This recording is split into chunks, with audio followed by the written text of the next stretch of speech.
Hi everyone. This is going to be our persuasive speech by the Fantastic Five, and what we're presenting for you all today is cyberbullying. So, as mentioned before, we are the Fantastic Five.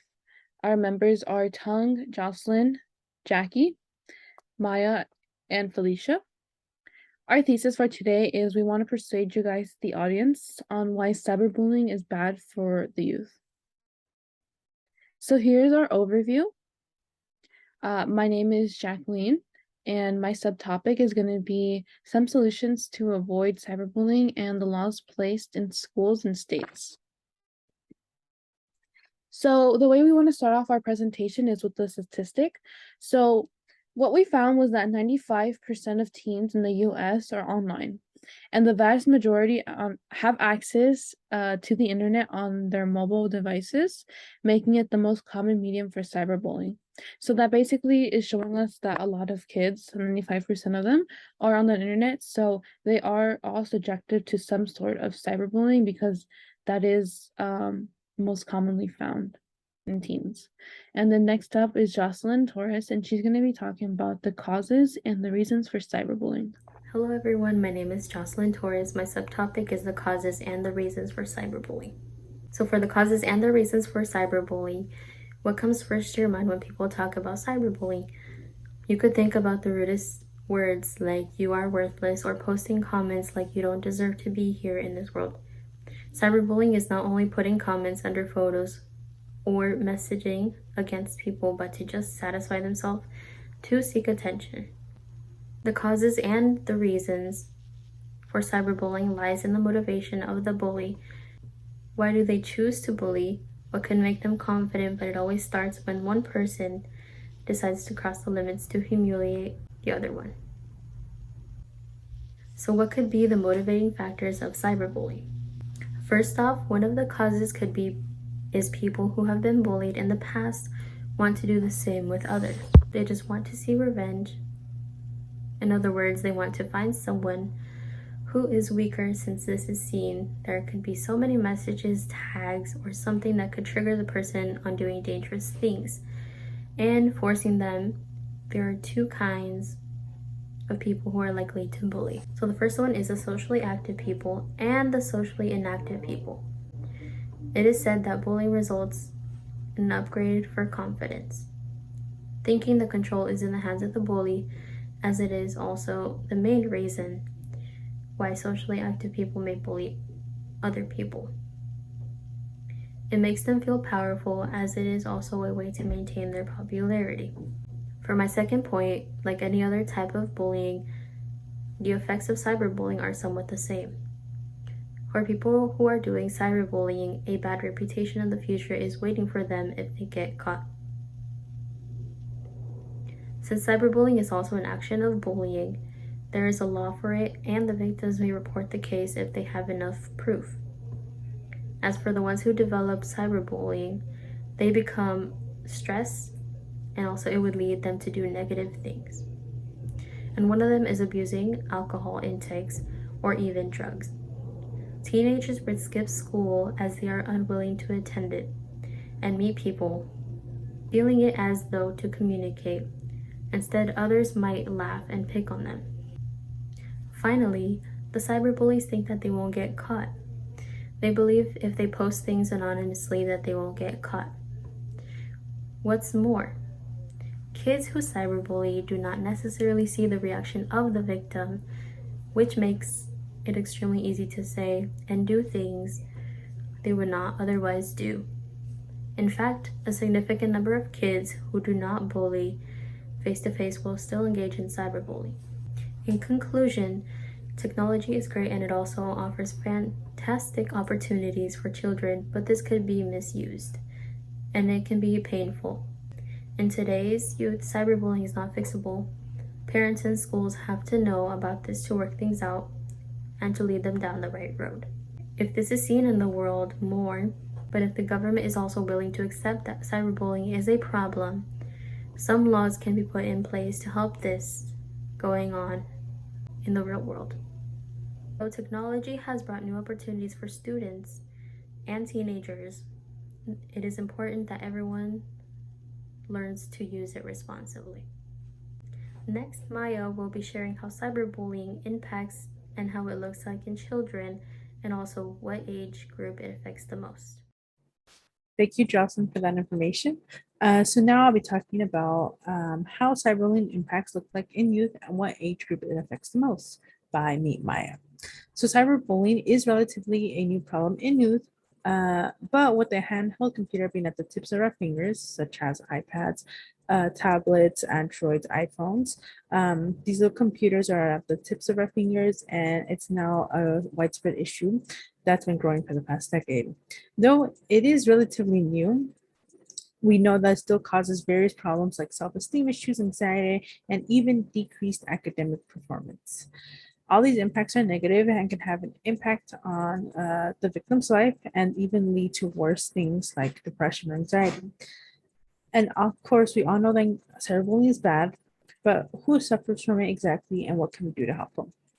So, first question is, who is affected the most by cyberbullying? Uh, so according to cyberbullying.org, we can see that children aged 12 to 15 are the most affected by cyberbullying. This is around late middle school or early high school.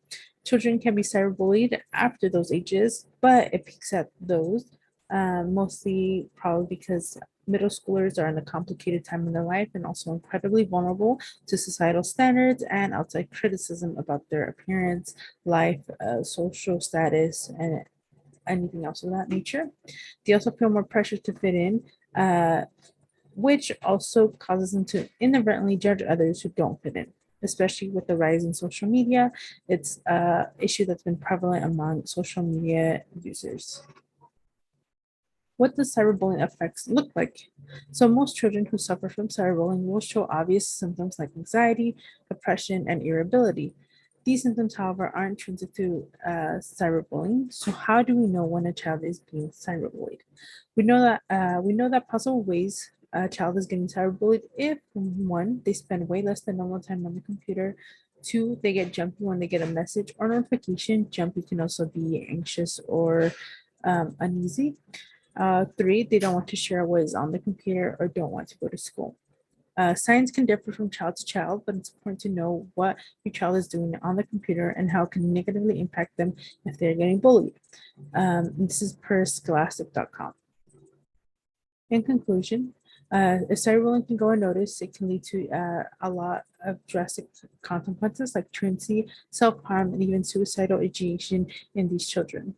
We have to know when symptoms of cyberbullying show up, and it's important that we can see the symptoms and take action, and because someone's life could be at risk through cyberbullying. Next, Tang is going to talk about the bad impacts of cyberbullying on the mental health of children. Also, my name is Thung Pham. My topic is the negative impacts of the cyberbullying on the children's mental health. Also, in my introduction, the cyberbullying has many negative influence on the children's mental health because the cyberbullying supplies the high stress, the sadness, the angriness, the anxiety, and the depression for many children because cyberbullying gives the loneliness, the social isolation, and the low self-esteem for many children. And because the cyberbullying make the self-harm, the suicidal thought, the suicidal ideas, and suicidal behaviors for many children. My first main point is that the cyberbullying causes the high stress, the anxiety, the sadness, the anger, and the depression for many children. According to the real-life effects of the cyberbullying on children journal in the Very Well Family Show, the author Sherry Gordon state that the cyberbullying victims such as many children cannot prevent the anxiety, the depression, the high stress, and the anger. Many today research also highlight that the higher cyberbullying level that children victims have can lead to higher depression level for the children. And one study also discovered that 93% of children cyberbullying victims notify the depression, the sadness, the powerless, and the hopelessness. And to demonstrate that the cyberbullying causes the high stress, the anxiety, the sadness, the anger, and the depression for many children. My second main point is that the cyberbullying also causes the loneliness, the social isolation, the low self-esteem for many children. Based on the psychology of the cyberbullying article in the Very Well Mind source, the author Olin Kunsik also highlight that the cyberbullying children victims can face with the feelings of the loneliness, the social isolation, and the feeling of the low self-esteem. Hence, the cyberbullying causes the loneliness, the social isolation, and the low self-esteem for many children. My third main point is that the cyberbullying also causes the self-harm, the suicidal idea, suicidal thoughts, and the suicidal behaviors for many children. According to the young victims of the cyberbullying, twice as likely to attempt suicide and self-harm. Study 5 article in the Science Daily show. The Swansea University also showed that the children victims of the cyberbullying are more than 2 times to do self-harm and suicidal behaviors. And the children victims of the cyberbullying are more injured, more vulnerable, and more wild to the suicidal thoughts, suicidal idea, and the self-harm and the suicidal behavior. Hence, the cyberbullying cause the self-harm, suicidal idea, and the suicidal behavior for many children. In conclusion, cyberbullying have many bad impacts on the mental health of the children because the cyberbullying make the high stress, the sadness, the anger, the fear, the anxiety, and the depression for many children.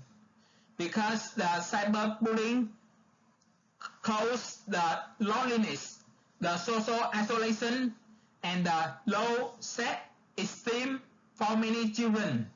And because the cyberbullying also supplies the self-harm, the suicidal behaviors, suicidal thoughts, and the suicidal idea for many children. Next, Jacqueline is going to talk about some solutions to avoid the cyberbullying and the law place of the state and the schools. Hi everyone, my name is Jackie, and thank you, Tang, for that introduction. For today, what I'm going to be talking about are some solutions to cyberbullying, and then I also included why they might not work. And then from there, I'm just going to be talking about what type of laws are placed by both the state and the schools. So these are the 3 solutions I decided to include. Obviously, there are a ton more, but these are just the ones I decided to put. So for solutions to cyberbullying, what I decided to put for my first point was limiting access to the internet. So what I mean by that is that I think parents should monitor what their kids are doing on social media or any type of access to the internet, because I think a lot of parents don't do that, and that's why a lot of kids are subjected to cyberbullying, because they don't know what they're putting out on the internet can be bad. Um, and then I also think that being more mindful of what you are saying can help prevent cyberbullying, because sometimes you don't know that what you're saying can hurt someone to a certain level. And if you thought about it twice, then it could have avoided the whole situation. And then, of course, the laws are placed in schools and states. So for the state laws, obviously I'm going to be focusing on the ones here in California because that's where we live. So there's no laws that precisely refer to cyberbullying as far as I could find. However, a person who uses an electronic communication device to harass, imitate, annoy, or stalk another person can face the criminal charges described, and I included 2 of them. So what that means is that although there's nothing precisely that mentions cyberbullying, uh, they do say that electronical communication is referring to cyberbullying, because it is any type of communication done like on the internet, by phone, anything like that. So the first one is spreading personal information. So if you're spreading information about someone, such as fake rumors, just personal information about where they live and stuff like that, that can cause you to have a misdemeanor and a 1 year in jail, along with a $1,000 fine. And if you don't know what a misdemeanor is, it's basically a lot less worse, or a lot, it's like a worser punishment than a felony. So um the way those people are punished when they have a misdemeanor is with just a fine or community service. And then the second one is threatening to harm another, their property, or their family. So if you make threats by electrical communication, as mentioned, you will get either a misdemeanor or a felony. So a felony is a lot worse than getting a misdemeanor, because usually when felonies are involved, it usually has a sense of violence attached to them. So for that, you can get well, depending on the situation and everything, for that, you can either get a misdemeanor, so that would just be another 1 year and $1,000 fine. But if it's a felony, then you would have to go to prison for 2 to 5 years, depending on the situation. It could be longer. It really just depends. So that's why I decided to include for the state laws.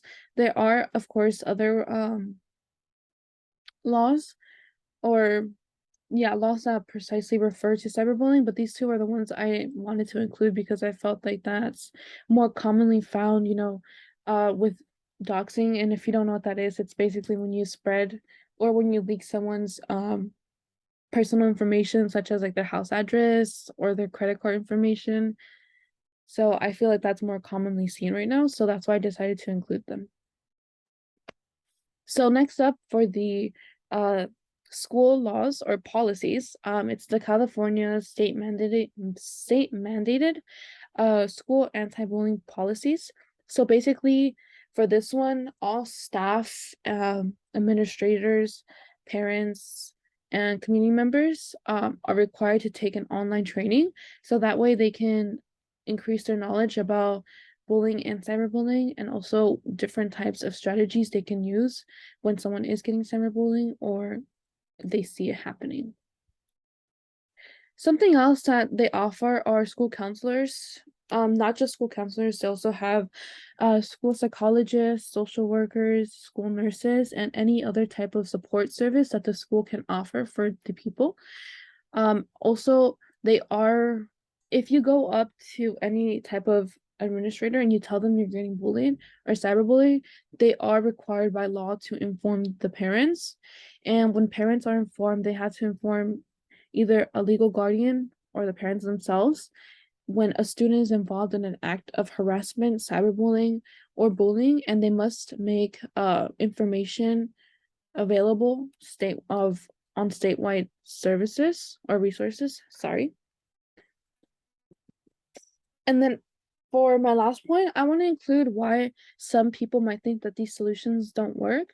So for the first point, youth can't live without media. So what I think about this one is that it's really hard to get kids off the internet. Like if you decide to take away their electronics or tell them that they can't go on a certain app, they might throw a fit and get really upset about it because that's just what they're used to. So instead of doing that, I think we should just be monitoring them and making sure that they're not doing anything bad, and as well as setting just ground rules that, hey, you shouldn't be doing this on the internet, you shouldn't be telling people this or that, and you shouldn't be talking with these type of people, or just checking in every now and then to see who they're talking with, because unfortunately I feel like most of us learn this the hard way, um on what we should and shouldn't be doing on the internet. So I think personally, if I had someone tell me what I should and shouldn't be doing, it would have been a lot more helpful. And many people continue to get away with it. So a lot of people get away with, making rude comments, saying hurtful things. And if you are getting cyberbullying or cyberbullied, you do have a fear of speaking up, because most of the times people tend to be anonymous, and you might feel like there's nothing someone can do to help you. However, that's not true. There's always someone there to help you and support you through it all. And they are always willing to help you. So for my conclusion, what I went over today was the solutions to cyberbullying and how someone may counter them. But however, as time continues to pass and we're more on social media, I think we should all be more mindful and careful, because we don't want to say something and have someone take that to a next level that we never wanted to happen. And next up, what we're gonna have is Felicia, and she's gonna be talking about why cyberbullying is not good for a child's mental health and what the effects are of that. Hi, my name is Felicia, and I'm with Group 1, the Fantastic Six, and I'll be talking about how to prevent cyberbullying and what to do if your child is being involved in cyberbullying and or being bullied. So here's next, so we'll be talking about let's be aware of what your kids are doing online. Here are some warning signs a child is being cyberbullied or is cyberbullying others. A noticeable increase or decrease in device use, including texting. A child exhibits emotional responses like laughter, anger, upset to what is happening on their device. A child hides their device or screen when others are near. And avoids discussion about what they are doing on their device. Social media accounts are shut down or new ones appear. A child starts to avoid social media or social situations, even those that were enjoyed in the past. A child becomes withdrawn, depressed, or loses interest in people and activities. And next, let's talk about how to protect your child from cyberbullying. We would want to monitor your kids' social media, apps, and browsing history. If you have any concerns that cyberbullying may be occurring, review or reset your child's phone location and privacy setting. I think this one's important in case somebody tries to set your kid up, maybe might want to harm them or something. So I think it's important to always follow your or just have your kid's location on your phone. Follow or friend your kids on social media sites or have another trusted adult to do so. Stay up to date on the latest apps, social media platforms, and digital slang used by children and teens. Know your child's username and passwords for their email and social media if possible. Establish rules about appropriate digital behavior, content, and apps. And next, let's talk about what to do when cyberbullying happens. So notice, recognize if there has been a change in mood or behavior and explore what the cause might be. Try to determine if their changes happen around a child's use or their digital devices. Ask questions to try to learn about what's happening and who might be involved. Document. Document is an important one because you have to always document everything that's going on and try to keep a record of it. Keep a record of what's happening and where. Take screenshots of harmful posts or content if possible. Most laws and policies note that bullying is repeated behavior, so records do help to document it. Report. Most social media platforms and schools have clear policies and reporting processes. If a classmate is cyberbullying, report it to the school. You can also contact the app or social media platforms to report it, to report offensive content and have it removed. If a child has received physical threats or if a potential crime or illegal behavior is occurring, you would want to report that to the police. Support. Peers, mentors, and trusted adults can sometimes intervene publicly to positively influence a situation where a negative or hurtful content post about a child. Public interventions can include posting positive comments about the person targeted with bullying to try to shift the conversation to a positive direction. It can also help to reach out to the child who is bullying and the target of the bullying to express your concern. If possible, try to determine if more professional support is needed for those involved, such as speaking with a guidance counselor or a mental health professional. And in our conclusion, so the digital world is constantly evolving with new social media platforms, apps, and devices, and children and teens are often the first to use them. I know there are some things that we can't always protect our children from, but we can try our best to prevent cyberbullying by staying up to date on the new social media and monitor our kids as best as we can. And that'll be it. Thank you for your time. So for our conclusion, our group name is the Fantastic Five. Our members are Tung, Jackie, Jocelyn, Maya, and Felicia. And what our purpose for today was persuading you guys on why cyberbullying is bad for kids. And then here's the preview of our presentation. Hello everyone, my name was Jackie and my subtopic was some solutions to avoid cyberbullying and the laws placed by the school and states. So here's our conclusion continued, and we wanted to end our conclusion with a quote. So pulling someone down will never help you reach the top. And we decided to put this one because I feel like a lot of people tend to bully others because they might have something going on in their own personal lives, and they feel like if they pull someone down, it'll make them feel better about themselves, but it doesn't. And that's the end of our presentation. Thank you all for watching and listening.